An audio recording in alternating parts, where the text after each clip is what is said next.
Título 3 minutos nos separan de la hora 23 en la República Argentina, 13:03 la temperatura de este viernes a la noche y hoy es el Día del Maestro. Estamos haciendo un programa temático aquí en Sin Rótulo y estamos en comunicación con Juan Mascaro, que es el productor del documental Escuela Bomba, que trata sobre el lamentable hecho que ocurrió en el 2018 en Moreno, donde fue la explosión del colegio y cobró la vida de la vicedirectora Sandra Calamaro y el auxiliar Rubén Rodríguez. Relata todo ese hecho, un hecho que todavía está para esclarecer y bueno, está en comunicación con él. Te agradecemos que te hicimos perder mucho tiempo, te dijimos que iba a ser más temprano, pero se extendió la nota anterior. Buenas noches, Juan, ¿cómo estás? Hola, ¿cómo andás? No, todo bien. En el camino comí y destapé una cerveza, así que no Muy fue tiempo bien. perdido. Perfecto, como bien viernes a la noche. Como buen viernes, sí. No fui productor, como dijiste, Ujú, pero fui uno de los que participó. Fue un laburo colectivo que intervino mucha gente, incluso la comunidad de Moreno, ujú. laburando con la peli, y los productores fue de alguna forma el Departamento de Educación de la UNLU, la Universidad Nacional de Luján, Ujú. porque de ahí surgió un poco toda la estructura, la gente que laburó. Fue un proceso bien distinto, ¿viste? Al de una película industrial, digamos, fue un laburo más militante, social, pero que bueno, dio como resultado la peli que vos mencionabas, que es Escuela Bomba.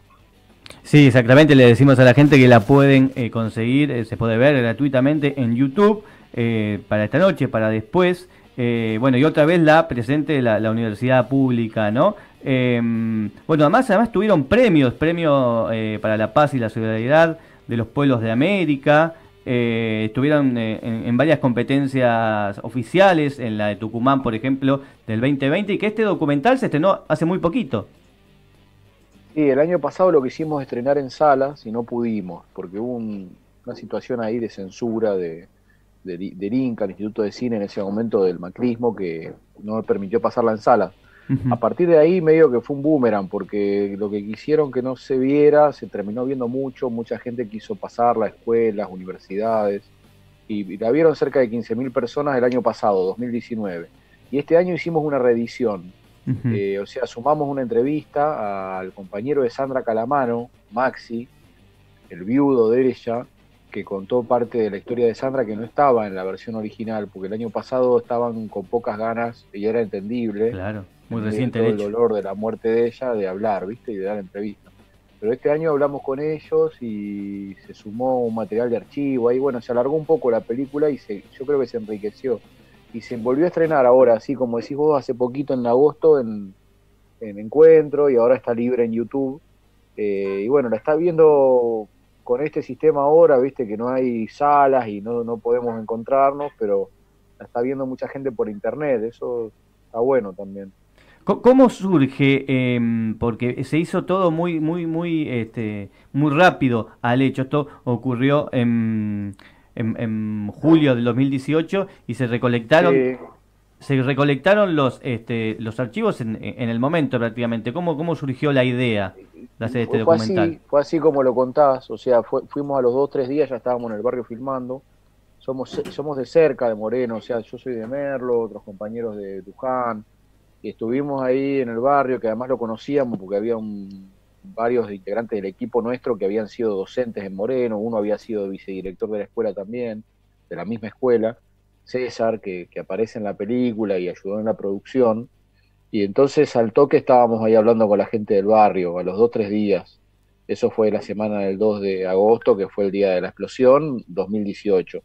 En 3 meses más o menos filmamos el grueso, hasta noviembre, y ahí se terminó de editar junto con la gente. Eso fue muy rico, ¿viste? Porque en general en el cine laburás un poco a partir del oficio tuyo, bueno, como cualquier laburo lo hace el que se supone que sabe de eso, pero acá sabían todos, porque todos querían intervenir en cómo se contaba la historia. Entonces llevamos la película medio terminar a la escuela, que los vecinos y los maestros charlaron, discutieron el contenido y de ahí salimos con una edición.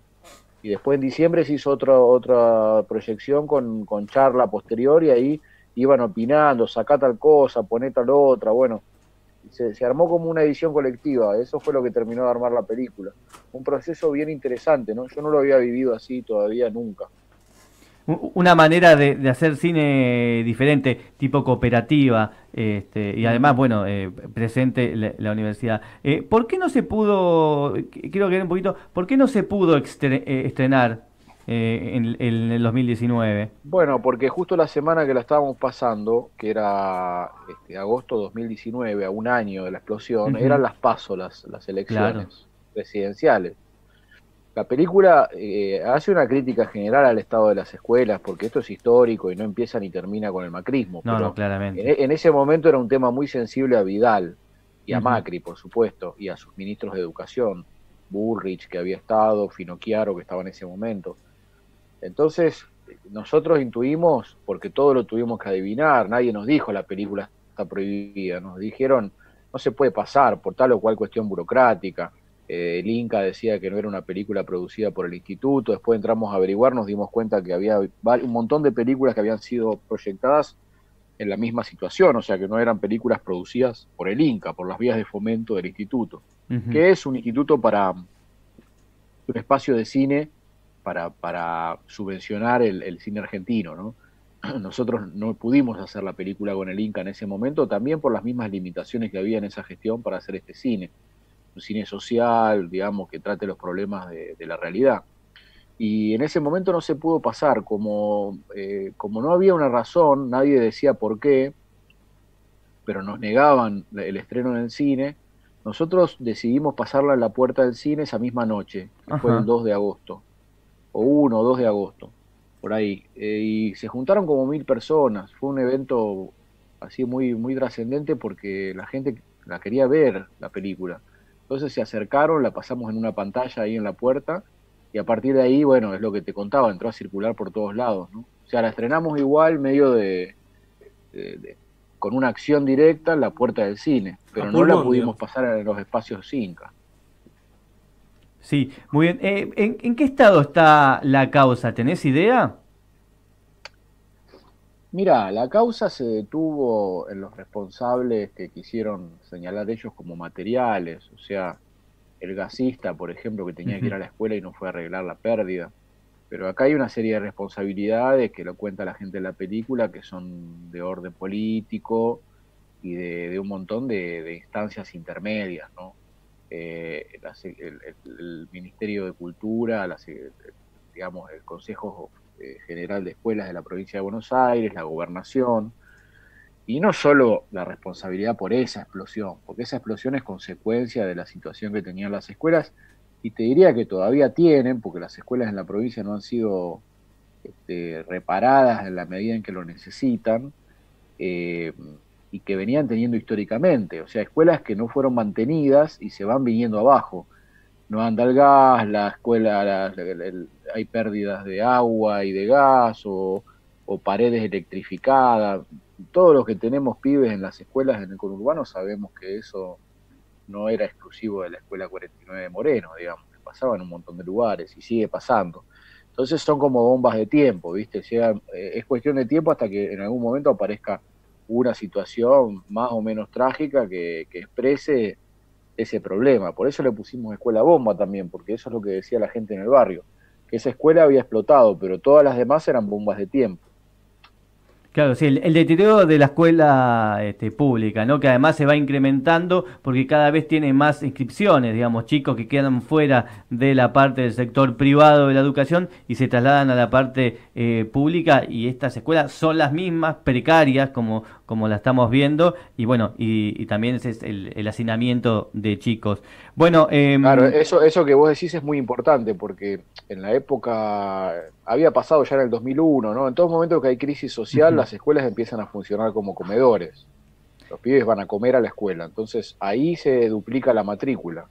Eso Cla- que vos decís se acrecentó los últimos años, porque los Sí, el rol últimos años, social, el rol social que cumple la escuela pública, que quizás el sector privado mm, se limita solamente a la parte educacional. claro, claro, así como decís, tal cual, sí.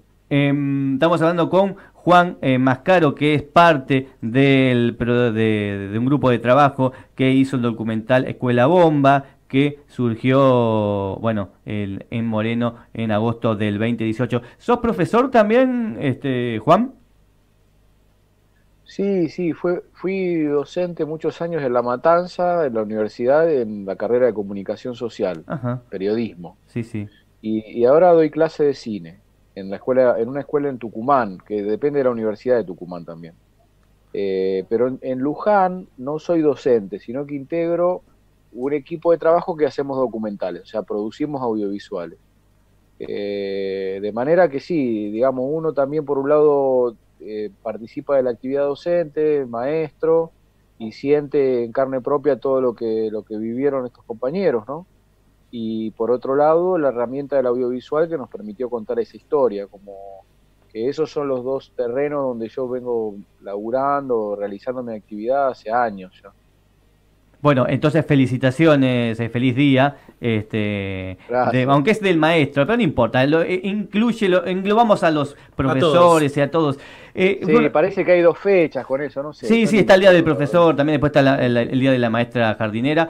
¿Cómo es hacer, porque uno siempre, digamos, Doña Rosa dice, director de documentales sale Pino Solanas, ¿no? Digamos, con grandes de documentales que hizo. Pero Sí. bueno, más allá de eso, hay otra parte. ¿Cómo es hacer cine documental hoy en el 2020, sacando el contexto de pandemia, claro?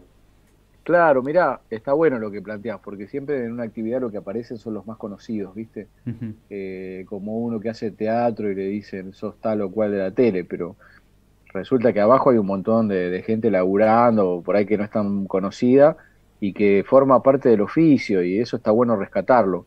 Yo soy de una generación que empezó a hacer cine con nada, en los 90, que no había ni cámara ni película, y no había guita del Estado tampoco para hacer películas, empezamos a laburar con lo que había, haciendo cine más urgente, un poco como esto que estamos contando, porque también fue Ujú. una película hecha sin recursos y me encontré con un montón de gente en ese momento, que estamos todavía, muchos dando vueltas, laburando, y que es una generación que aprendió a hacer cine desde cero con lo que había.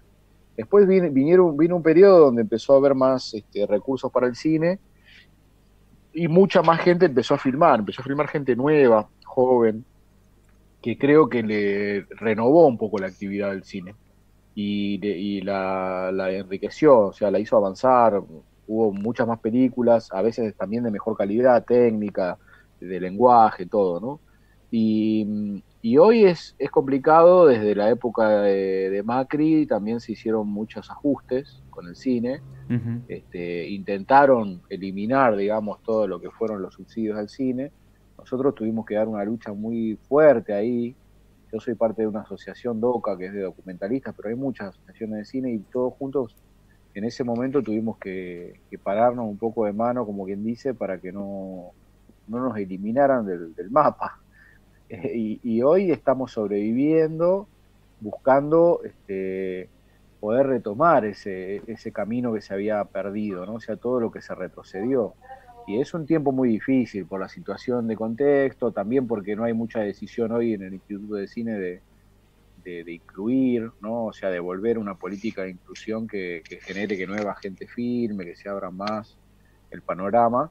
Y de todas formas, filmando lo que nosotros creemos que hay que filmar, o sea, con o sin recursos, con o sin el Estado, haciendo películas igual, donde pensamos que se necesita contar una historia, ¿no? Esa es un poco la perspectiva, el panorama. La gente que filma así como Pino Solana son muy pocos, son como 4 o 5 nada más en todo el país. El resto, digamos, todos estamos abajo en otra situación, que es pelearla día a día, y tratando de hacer visibles las historias que queremos contar. Y por Yo otro ahora lado, estoy justo con la de un maestro, mira que hablabas del Día del Maestro, justo estamos haciendo una película sobre un maestro, un pedagogo. bueno, y la cuota de pantalla también, ¿no? Que no se cumple, digamos, le decimos a la gente que es una pena que a veces el Estado invierte, hay un montón de documentales que no ven a la luz el cine, las grandes cines, o sea, hablando siempre en contexto prepandemia. Es una pena porque solamente la gente se entera de los grandes tanques de Estados Unidos y por eso, para mí es una digresión lo que estoy haciendo, el público no acompaña, dice, porque no hay nada. No, es porque en realidad no conoce. Es así como decís.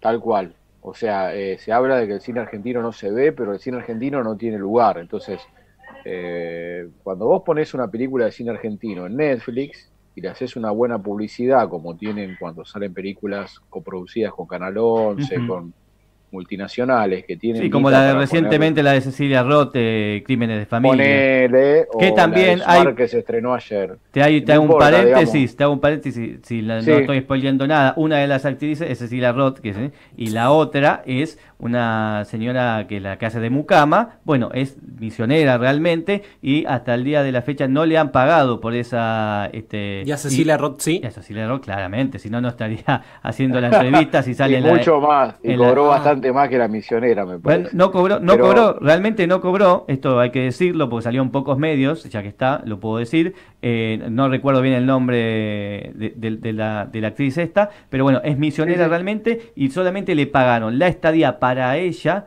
y para su pequeño hijo de 2 años, que es el nene que está en esa película. Bueno, solamente eso, todavía no vio nada, es más, no había podido ver la película ¿por cuando le qué no? hicieron, porque no tuvo Sí, sí, acceso, digamos para es así, visibilizar las dos realidades, ¿no? es así. Mirá, ahí hay, de lo que vos contás es una historia como los viejos, estas historias que funcionaban como fábulas, ¿viste? Que nos contaban de chicos, que sirven como enseñanzas por varios temas juntos, que se concentran en esta anécdota que vos contás. Primero, la cuestión de cómo producen las OTTs que le llamamos, ¿no? O sea, estas multinacionales del streaming, Ujú. que con la pandemia obviamente han sumado millones de suscriptores, tienen unas ganancias extraordinarias, no aportan un mango, digamos, al Fondo de Fomento Argentino, que sería pagar impuestos por la actividad que tienen acá en el país, y además producen así impunemente, digamos, ¿no? O sea, sin respetar los convenios de trabajo. Este es el panorama que hay un sector del cine hoy que está intentando imponerlo en la Argentina, o sea, avanzar sobre una forma de producir que sea un cine para pocos y pocas, hecho por muy pocas productoras, que son las que tienen guita y que en realidad menos necesitan del apoyo del Estado, y que gran parte de la gente que viene atrás produciendo películas chicas o medianas se quede sin un mango para poder seguir haciendo cine. Que eso es en realidad lo que genera la diversidad del cine argentino, porque uno no está en contra que filmen, digamos, Suar y dos más, pero sí estamos en contra de que sean los únicos, digamos, ¿no? O sea, porque eso empobrece también las miradas, la perspectiva ideológica de las películas, la diversidad de formas, etcétera. Entonces, esto que contás es una anécdota bien clara de cómo esto empieza un poco a avanzar. Pero también para pensar esto, ¿no? Cuando una película tiene buena promoción, la ven millones de personas. Quiere Ujú. decir que el cine argentino no es que está fuera de los gustos de los espectadores y espectadoras argentinos, sino que hay una desigualdad, una inequidad tremenda en torno a las pantallas. ¿Cuántas personas pueden acceder a ver películas que son menos conocidas? Bueno, ahí es donde tiene que intervenir el Estado, digamos, para regular esa actividad. Ofrezcamos muchas películas, no que una película ocupe, como en el tiempo de las salas antes de las plataformas, que una película estaba en 800 salas, un tanque yankee, por ejemplo, como Los Vengadores. 800 salas, de las 1000 que hay en Argentina, y otras 200 salas, solo 200 para todo el resto del cine. O sea, todo el resto del cine, te quiero decir, cualquier película que no sea esa, ¿no? Sí, sí. O sea, Vengadores estuvo en 800 salas y todo el resto, 200, se tenían que repartir entre todo el cine yanqui, europeo, de los otros continentes, argentino, grande, chico y pequeño, que existiera. Esa, Y además hay que verla en la primera semana. Yo no recuerdo bien el número, quizás vos me lo podés recordar. Tiene que tener un número, llegar a un número para que no la saquen de pantalla. O sea, las condiciones son hiper desiguales y claro, es una claro. pena. Ahora, esto que decís, además de todo, es un incumplimiento de la ley, porque la ley que tiene una cuota de pantalla estipula que tenga que haber un tercio de películas argentinas en las salas. Eso no se cumple y no se hace cumplir tampoco, ¿no? El Inca tiene el poder de policía, que se llama, no es una palabra muy amable, pero es el poder de control que tiene para hacer cumplir eso, clausurar una sala si no lo cumple o cobrarle una multa. Y eso no ocurrió, no viene ocurriendo y no está ocurriendo ahora, por supuesto, tampoco. Ni tampoco ocurre en las en el streaming, porque en el streaming también podría haber una cuota de pantalla. Decirle a Netflix, bueno, de 10 películas que tenés, que 3 sean argentinas. Y que además figuren en los logaritmos que decimos nosotros, ¿no? O sea, En la búsqueda, esas le que, decimos a en la la gente. búsqueda, esas que te aparecen al principio cuando entras a la... Claro. Es un tema, digamos, que requiere un laburo y requiere decisión política, porque estos son temas que te diría hasta las embajadas de los países defienden a rajatabla, porque son políticas internacionales que tienen los países de penetración cultural Ujú. que defienden con uñas y dientes su cuota, ¿no? Y hay que peleárselas. Pero bueno, hay que tomar la decisión de hacerlo, porque en eso se va el laburo y la cultura nuestra.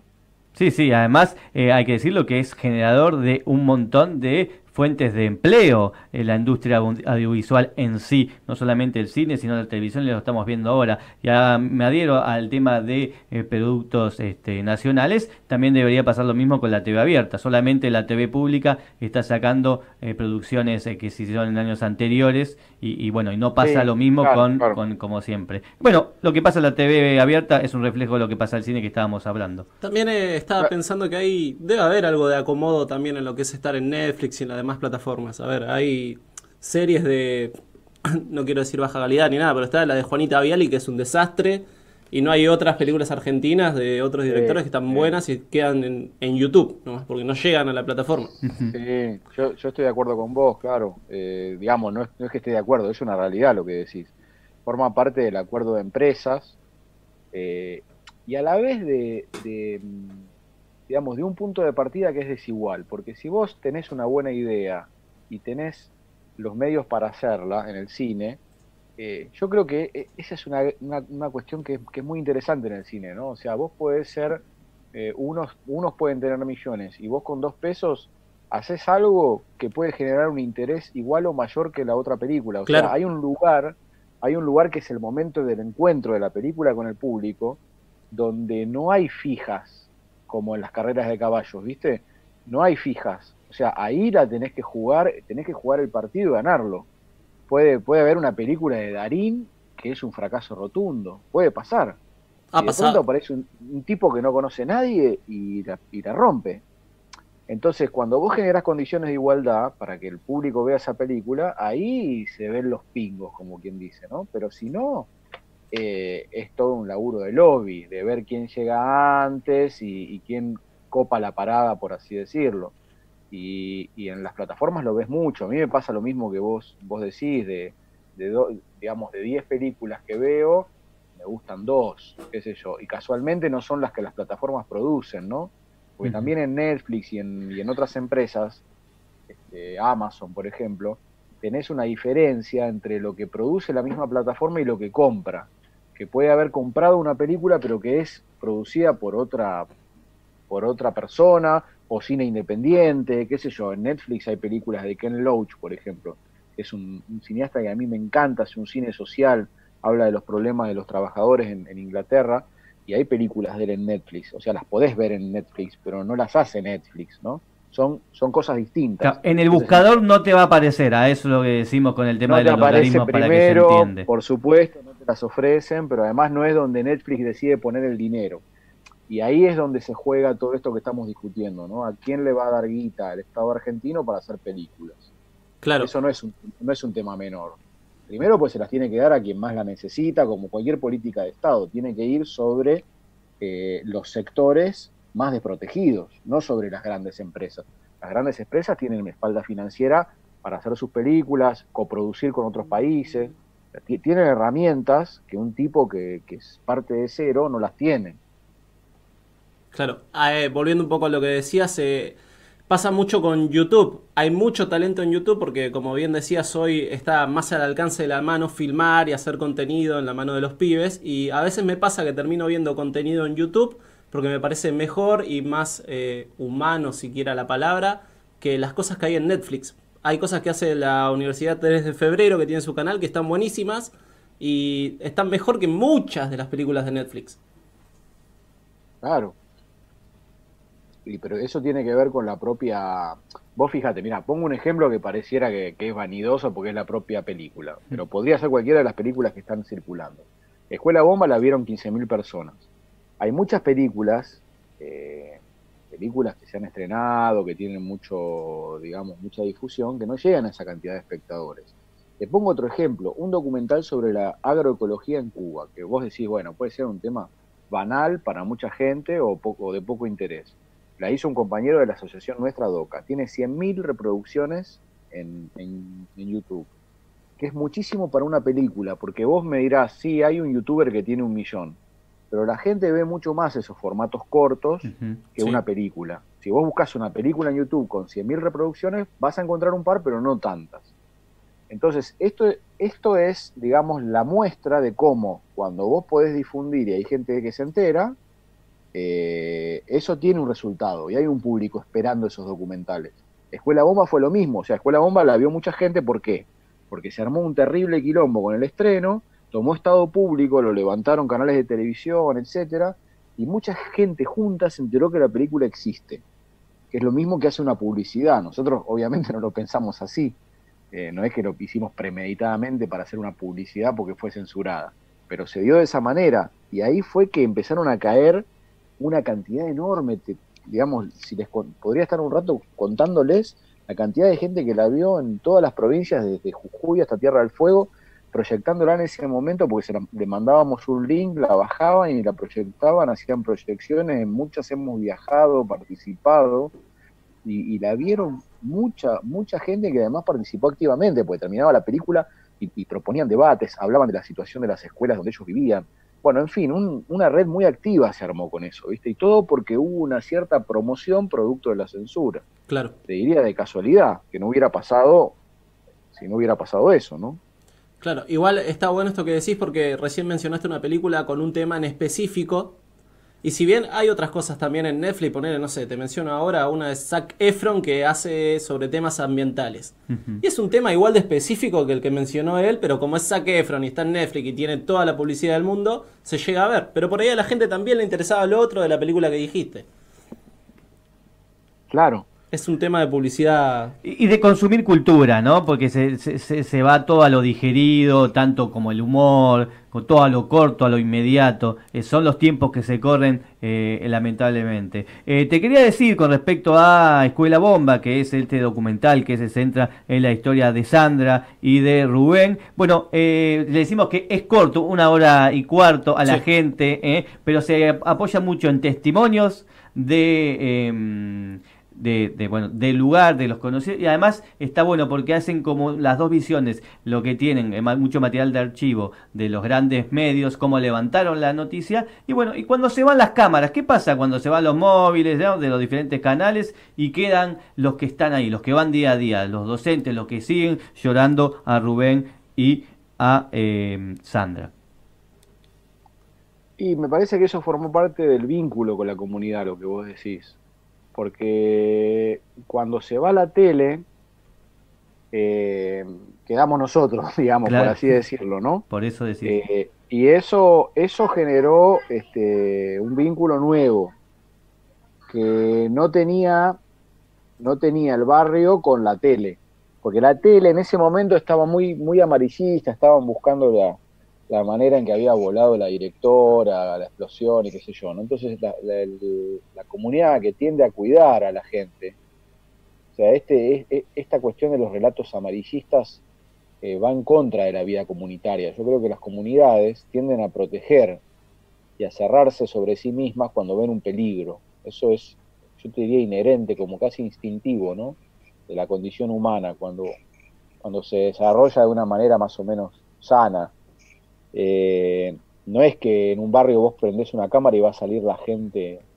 Eso por ahí pasa un poco en la ciudad de Buenos Aires, en algunos barrios, donde la gente está mucho más pendiente de la cultura mediática, pero en un barrio vos prendés una cámara y la gente más bien se esconde porque cree que les venís a sacar algo que los puede perjudicar, ¿viste? Y esa era un poco la actitud del barrio, además con todo este contexto, ¿no? La explosión. Y cuando nos empezamos a quedar, se empezó a modificar eso, porque ya éramos como, no te diría parte, pero por lo menos era alguien que estaba ahí, ¿y para qué sigue este tipo acá? ¿Viste? Ya, supuestamente si es la televisión ya se cebó lo que necesita, la noticia. ¿Cuánto tiempo este fue de rodaje, de levantar de entrevistas? Y esos meses, te diría, en el barrio, las primeras 2, 3 semanas, después fuimos a otros barrios, porque también el tema se fue modificando, empezamos a entender que en Moreno estaban pasando otras cosas que no eran solo en la escuela, ¿no? O sea, cómo se empezó a expandir territorialmente toda esa lucha. Y empezamos a filmar en otros lugares. Y después volvimos, un mes y medio más o menos después, para septiembre, octubre, volvimos al barrio a filmar las movilizaciones y demás. De manera que fue un poco en el territorio de Moreno durante 2, 3 meses, entre entrevistas y lo que nosotros llamamos escenas de registro directo, o sea, filmar mientras algo ocurre, ¿no? Una asamblea, una reunión de vecinos, etcétera. Eso fue más o menos el plazo del tiempo, pero en el tiempo se fue aflojando esa desconfianza que había al principio, ¿no? Lo que se conoce como cámara testigo, ¿no? Como involucrar al espectador como forma parte de lo que está sucediendo. Bueno, Juan, estamos hablando con Juan Mascaro, que es uno de los realizadores de Escuela Bomba. Cerrame la nota como vos te parezca. Qué bueno. No sé, me parece que rescatar el sentido que tiene el cine, digamos, ¿no? Como relato, que es un dispositivo que nos permite a nosotros pensarnos a nosotros mismos muchas veces, porque en una misma comunidad a veces que está en el día a día, correr atrás un poco del morfi, de los quilombos diarios, ¿no?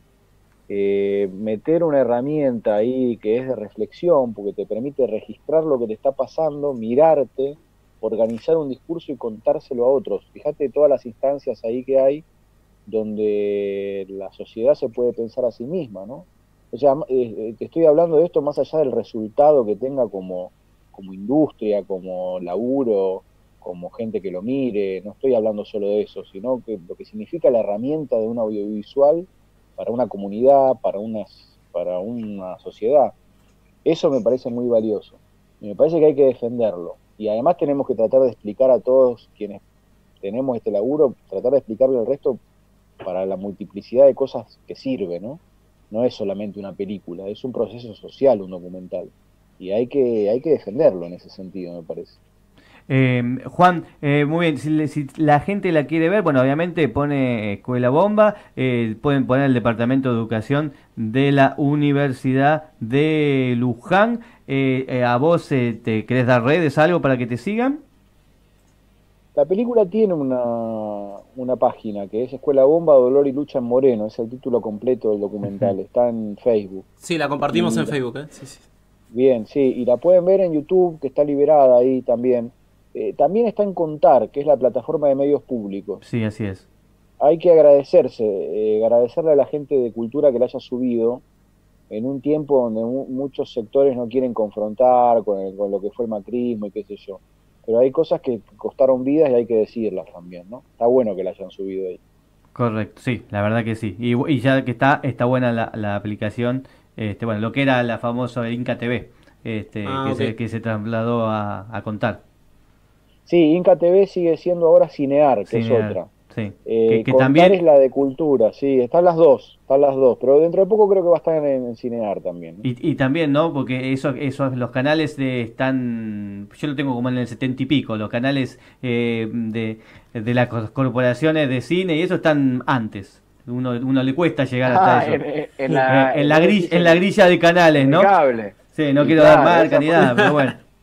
esa fue la pelea con Clarín, que te ponían TN en los primeros canales y Cinear quedaba en el 30 y pico, sí, Son claro. pequeñas cosas que uno, digamos, quizás es antipático cuando lo dice, pero bueno, son realidades que pasan y que merecen ser Bueno, contadas. ahora con las cadenas de servicio de tele, digamos, Ujú. vos la prendés y se prende la tele en un canal Predeterminado. predeterminado, claro. El que pague más, Bueno, supongo. te digo algo más, ahora que estamos en la edad del streaming y ya el cable, yo creo que el cable incluso en unos años va a pasar a desuso. Sí. Cuando vos compras una tele, estas, los Smart TV, los Plasma, Sí. te viene automático, anda al pelo sin ningún error Netflix. Pero Ujú. si vos querés instalar otra aplicación, No podés. podés estar, o no podés, o podés estar años tratando de que funcione bien. Porque empiezan los quilombos de qué versión es el operativo que vos tenés, o qué marca es la tele. pero sin embargo Netflix anda con todos. Sí. Eso es un acuerdo por arriba, ¿no? Lo que llamamos los acuerdos entre empresas y estados. Bueno, ahí es donde tiene que empezar a operar el Estado argentino también para reclamar otras condiciones, por lo menos que estén todos a la misma altura. Después se verá quién ve que cada cosa y qué elige el público, ¿no? Pero que estemos en una posibilidad cercana de acceder.